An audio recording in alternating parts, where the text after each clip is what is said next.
Welcome back to part 2 of our series where we are exploring the System.Data Namespace. So in our last video, we introduced this wonderful namespace, which I like to describe it as the in-between of like, hey, you got kind of pandas in C# or the .NET framework. It's not exactly like pandas, but you're going to see some similarities where it comes to creating data table objects, having the columns inside of those particular tables, and seeing everything as kind of like a hierarchy where there's simpler pieces that are making up these more complex objects. The reason I chose this particular namespace first was because I kind of felt, anyone who's used pandas, which is most Python users, it's kind of the most natural one to start working with because I think it gives you something to build off of. You have something to reference in the back of your head. You know how that system operates, and you're going to take some of the same ideas from that system, but now you're going to apply it in this new namespace and see, oh, okay, now I just have to be a little bit more explicit about things, and I just got to change my syntax a little bit, but the idea for the most part stays relatively the same.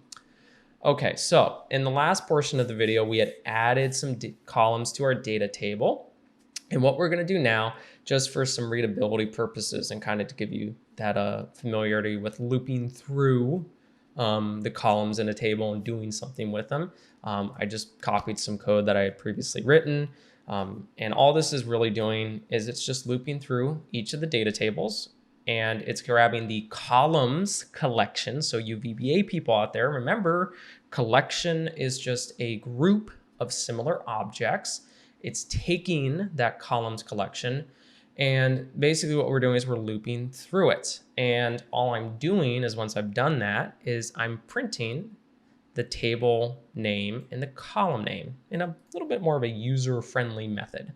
And then let's see what it pops out. Perfect.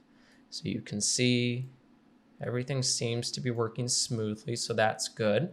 At this point, I gotta move my notes. I got a new desk. I love it because I can adjust the height, but it's a lot bigger than I had in the previous desk I had.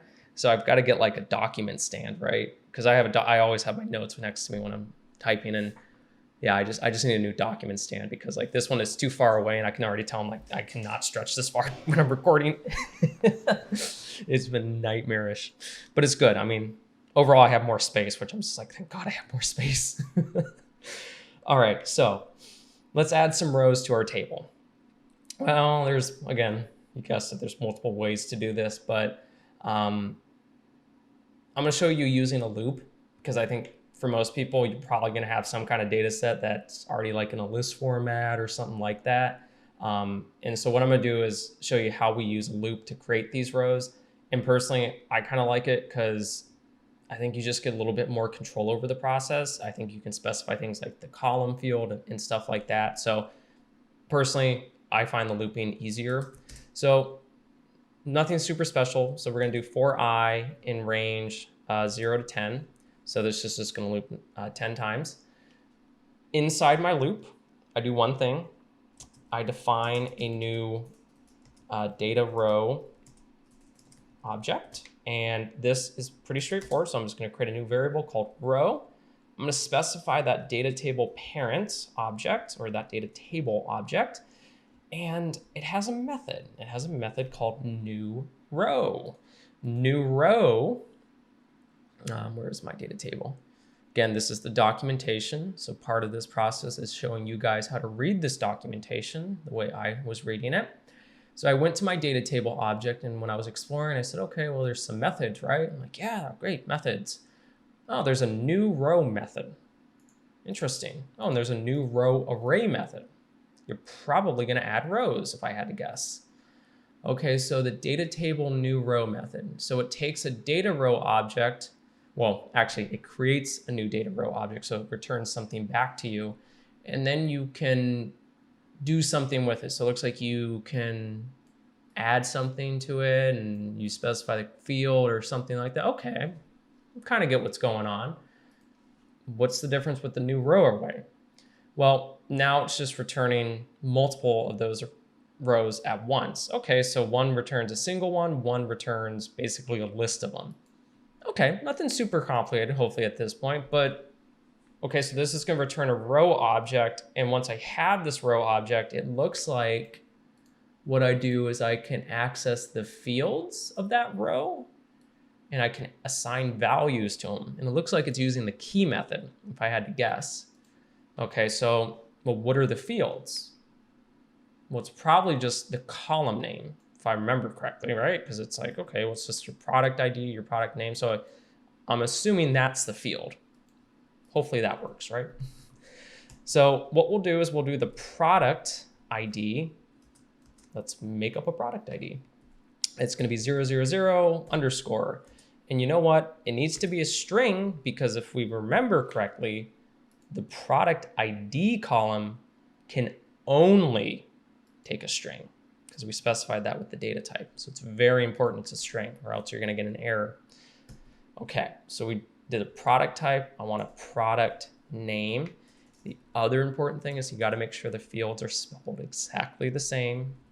So it's product space, and then we'll do plus, and then we'll do a string I. Okay, nothing super complicated. And then we'll do another row, another field, and we'll assign that the price, and that's just going to be whatever I we are on times 100. Okay, so if I'm on I0, it's going to be 0. If I is 1, it's going to be 100. Perfect. Okay, so once I've done all that, well, what do? Well, I call my data table parent object, and the data table object has a rows collection, and so that collection also has an add method. In fact, pretty much that's the definition of a collection in a sense. Most of the time your collections always have an add method, unless it's like a customized one. And then I'm going to add that row object. Okay, so that's using method 1. Can also, so we'll say method 1 use a loop. But there's other ways to do it, right? Of course. Method 2 use a list. So we'll just give something called my elements. It's a list. I'm going to make up a product ID. Oh, we probably should have an equal sign. There we go. And then I'll call this one product 20. And then you know what? I want this to be 20,000. Okay, so I defined each element that's going to go in my fields. Perfect. And then I'm going to create a new row. So create a new row. And so I'll take that and say, okay, so I'll just store it in a variable again. Nothing super fancy at this point. Okay, so take my table object, and then I call my new row method because I know my new row method returns a row object. Perfect. But how do I add the elements? Well, pretty straightforward, actually. There's something called an item array property. And the item array property allows you to set multiple item values at once. And so if you go under, no, not that one, but it's kind of thing you just you jump from one to the one, right? So you have an item array gets or sets all the values for this row through an array. Okay, so it allows me to set multiple values at once. So I need to say, okay, well, this is going to equal my elements. Perfect. And then I've added my elements to my row, but I haven't added my row to my table. So I need to take my data table parent and I need to add that row. So here, assign the elements and then add the row to the table. Perfect. All right.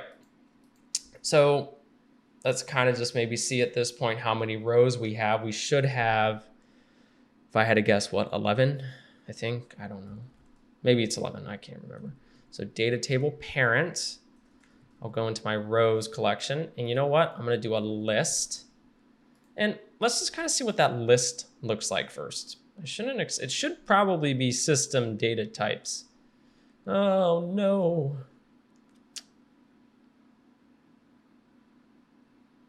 Product ID does not belong. Is it all uppercase? Is that what it is? Oh, I misspelled it. God. Oh, that means I misspelled all of them. Wonderful. Wonderful, wonderful. Oh, yeah. Now, we only need it for table 1 right now, so guess what? It's going to be table 1. It's normally happens. Oh, and I need to make sure I call my rows collection. Perfect. Okay, so now you see it's just a bunch of System.Data row objects. So again, nothing super really helpful at this point. It's just a bunch of objects, but I've got 11 of them, so that's good. It means I have 11 rows, so that's good because this added 10, and then this added the 11th row. Perfect. All right, so now that we've done that, we are going to talk about the data reader. So you have all this data in there. At some point, you're probably going to want to read it, right? Of course, that's the rule. So nice thing about the System.Data namespace is there is an object called the DataTable reader. I think that's what it is. Yeah, I think it's this one, DataTable reader. Sometimes I can't remember because it's like, I would think it's like data reader, and it's like, no, it's a DataTable reader. So anywho, basically this is a nice way for you to iterate through your table and print out each row. And so you want to leverage this object when you want to iterate through your data table. So it's actually really useful. Again, our example is going to be relatively simple. You might initially think like, this seems more complicated than it has to be. Personally, I think it's better that way because it's more of a fail-safe than anything. But again, these are tools that are kind of leveraged for us, so might as well take advantage of them. Okay, so the first thing we need to do is define, actually really more what we're doing is we're create our data table reader object. So what we'll do is we'll call it a data reader. Perfect. And then I'll go to my data table parent, and it has a method. It says create data reader. This returns that data table reader object. Okay. So we have this object. How do we use it? Well, normally what you're going to be doing is you're going to be using it in a while statement. But the first thing you should always ask is, does my table even have any rows? So you've created it, you should check. So does my table have any rows? And you don't actually have to call the table object. What you can do is you actually can say, if your data reader has rows. So that one has a has rows property. Okay, so if that's true, then you go to the next one, which is while there are rows to read, keep looping. So we're going to say while data reader, jeez, sometimes IntelliSense is just not what I would think. We're going to call the read method. And so I'll show you what it is because I think it's worthwhile to show it to you. Where is it? The read method. Perfect. It's right down here. So true if there was another row to read, otherwise false. This is really important to understand. It's going to return true as long as there is another row. So really what we're saying is while true, keep going. I try to put in a little bit more of a layman's term, which is, hey, while there's rows to read, keep reading. But really what it's saying is while true, keep going, because this is technically returning a Boolean value. So once you've done that, how do you actually read it? Well, I'll kind of just show you a nice little, I already kind of did it and I don't really want to type it again because I feel like I'm just gonna, where is it? There it is. FYI, well, I'll tell you at the end. Okay, so let's read through this. Great, so now we can see the table. We can see the individual rows as well too. So now you've read each individual row. all I was doing is I was using list comprehension. And what I was doing is I said, okay, for row in range, starting at 0, go to the field count. So each row has a field count, which is basically the number of columns. For each one of those, convert it to a string, and then just concatenate the values. This is just more for readability. Again, different ways to do it. And obviously, depending on what you're trying to do, it's going to look very different than what I wrote. But this is showing you how to read your rows using the data reader object.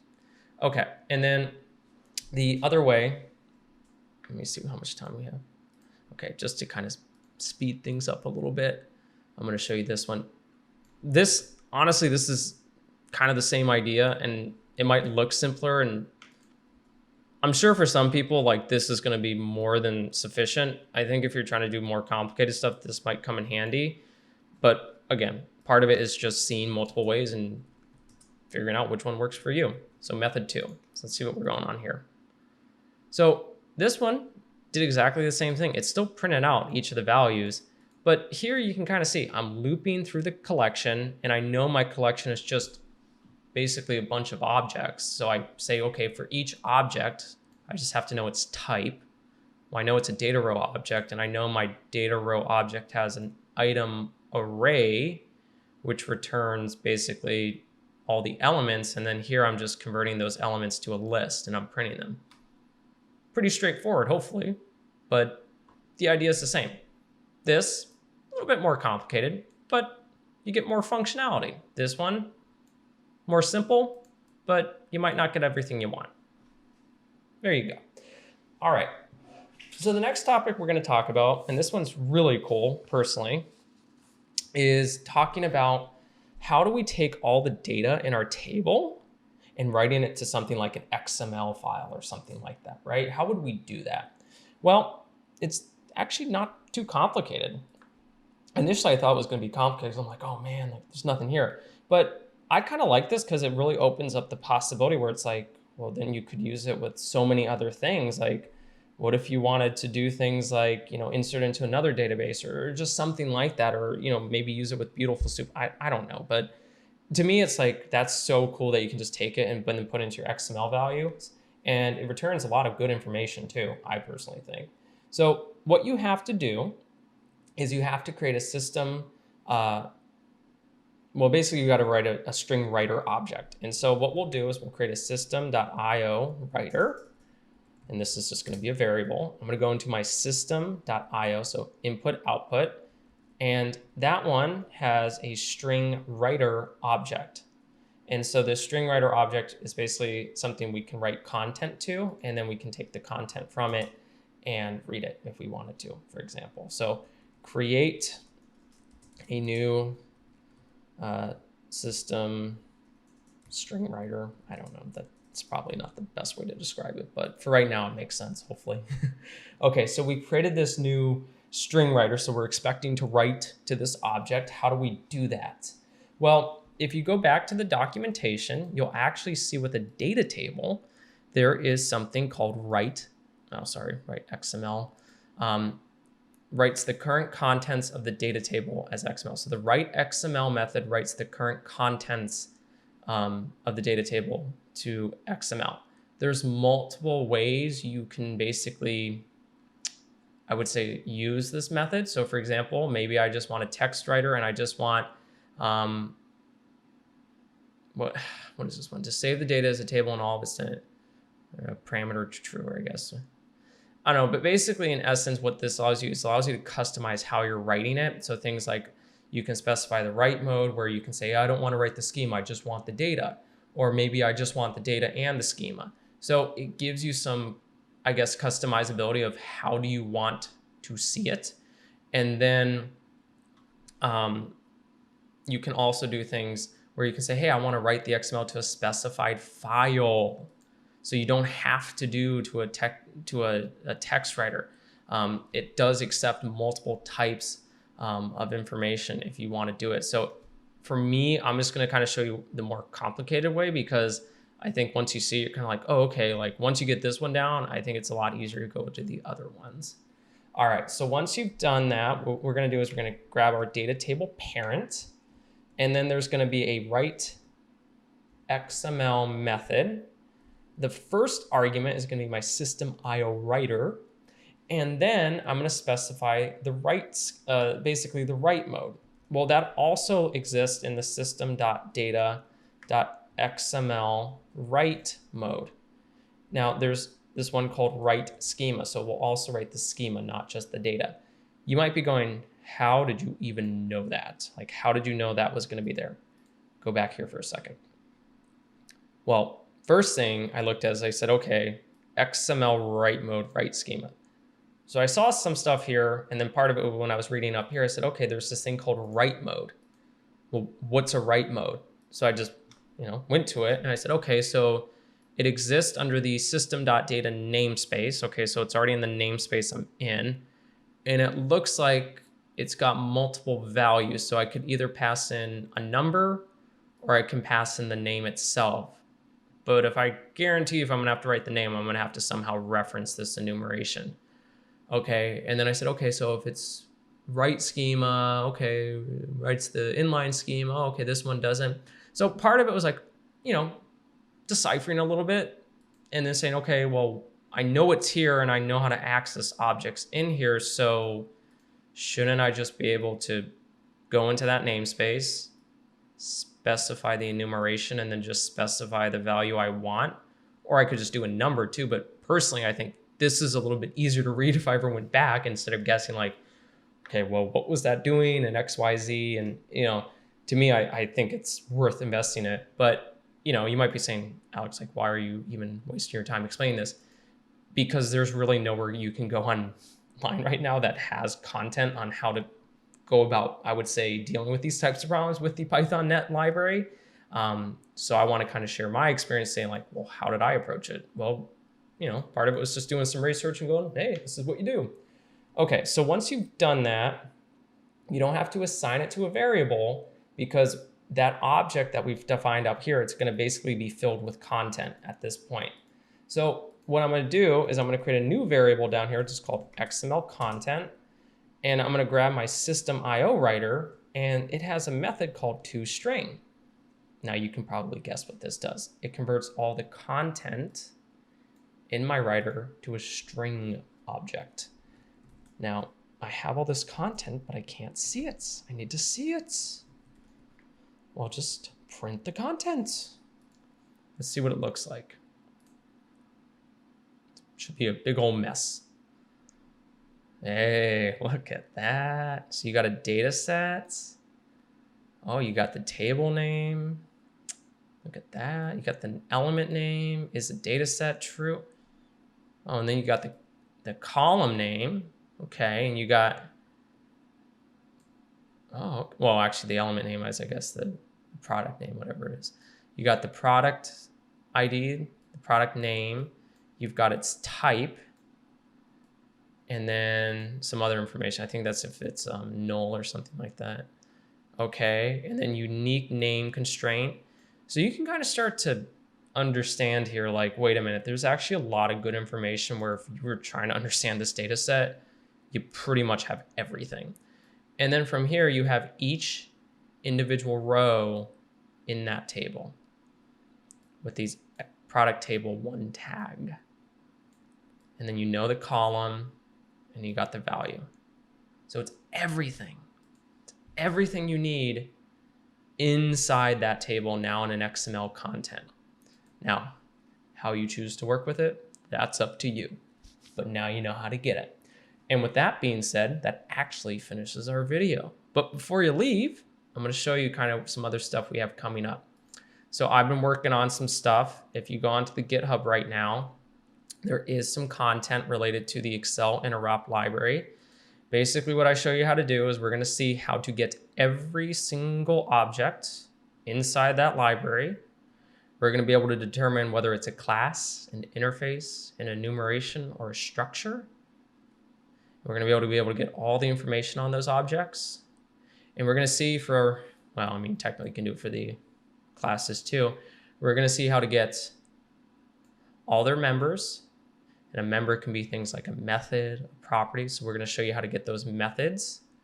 I'm going to be able to tell you all the parameters in that method, their name, their type, if they're optional, their position, if they have a default value. So we're going to do that for parameters and methods. We're going to do that for properties as well. I'm going to be able to tell you all the properties. And then we're going to do the same for events. So that's the Excel interrupt interface. Well, sorry, namespace. Really cool stuff. And then I'll just open up really quick. Excel object model. There we go. Perfect. So this one is for you people who are asking about Windows Form. Guess what? Once it loads. We have a Windows Form. And guess what? I'm even able to customize things. It's really neat. It's just really kind of complicated sometimes. But so this is coming really soon. I'm super nitpicky when it comes to user interface design. So I'm like super particular. And more importantly, there's just not a lot of content on this out there. And so I'm trying to go into as much detail and show you how to do as many different things as possible. But it's really neat. And I'm going to try to do a video where we kind of incorporate, this particular one with the Windows form, because we're going to be able to basically create like an application, in a sense, if you want to call it, where we can go out, grab any type of assembly, whatever it is, and you should be able to see everything inside that assembly. So pretty cool stuff. I'm really excited to share this one soon because I know some people have been asking for it, and I think it's a really cool library, kind of tedious. And here's the cool part. I can't say entirely for sure, so I might be jumping the gun here. I think I found a way to incorporate Windows, universal platform forms or whatever they are. It's basically like the next gen of Windows form. I figured out a way to access the content from that, and we can actually use it in our Windows form. What that means is we can get more user, I would say friendly or more modern user components, and we can incorporate them into our Windows form. So that's really cool. I still have to do some more research on it, but I think that's going to be super neat because now all of a sudden you can put in these really interesting and interactive components, and you can start making some really cool designs. And I would just say it makes it more modern looking. And well, if you kind of see how I am, I'm pretty, picky about that stuff. But yeah, so that's kind of what's coming up right now. In fact, actually, I'll just put it in there right now. You can access Pythonnet 3. So, you can do all this stuff there, but that's going to be there in the GitHub if you want. And once you do that, it should be there and you can start playing around with it. And by all means, if you guys find something you want to share it, you go right ahead and share it, because this is a big old library and I barely scratched the surface with it. So thank you again for watching, everybody. We'll see you in the next video.